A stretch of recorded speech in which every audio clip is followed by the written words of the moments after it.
Joel, can you push the changes? I got it.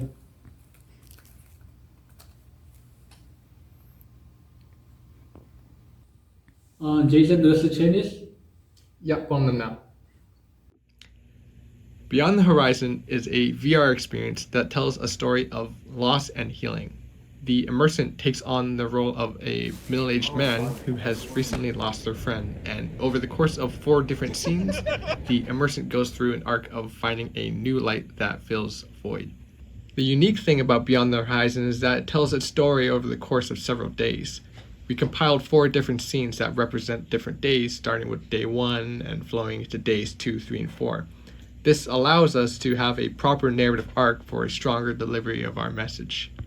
We wanted users to leave the experience feeling different, or in other words, have new perspectives on life. Loss is a very heavy topic that affects all of us, and sometimes it can be difficult to move forward in times like those. That's why with Beyond the Horizon, the main message we wanted to articulate was that even though we have times where we are at our lowest, there will be new kinds of hope and light that keep us moving.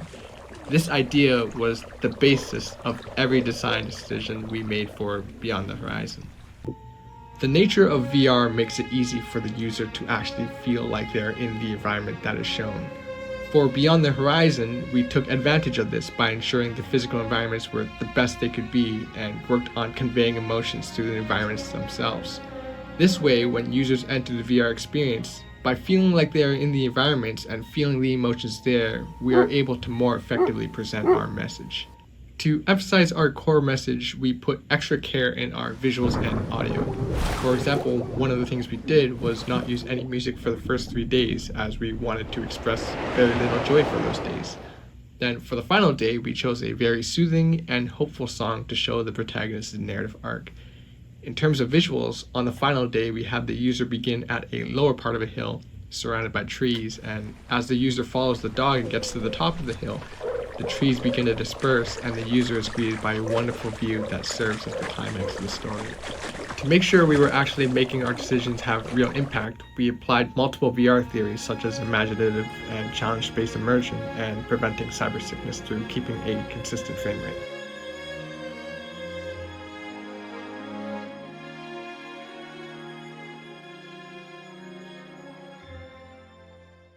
There were 2 things that we wanted to absolutely ensure were successful: the impact of having a dog and the final scene.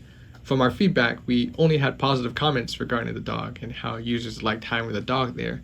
We also had many comments regarding the final scene and how it felt the most impactful of the 4 different days.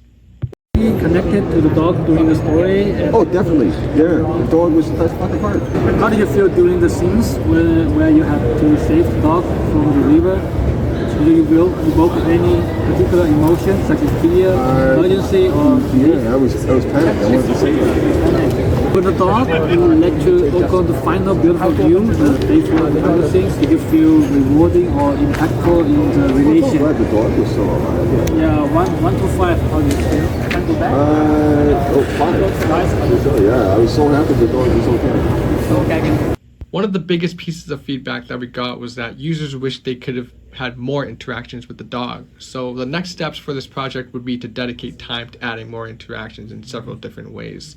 For example, on day 2, where the protagonist is in the room with the dog, they could throw a bone and have the dog chase after the bone.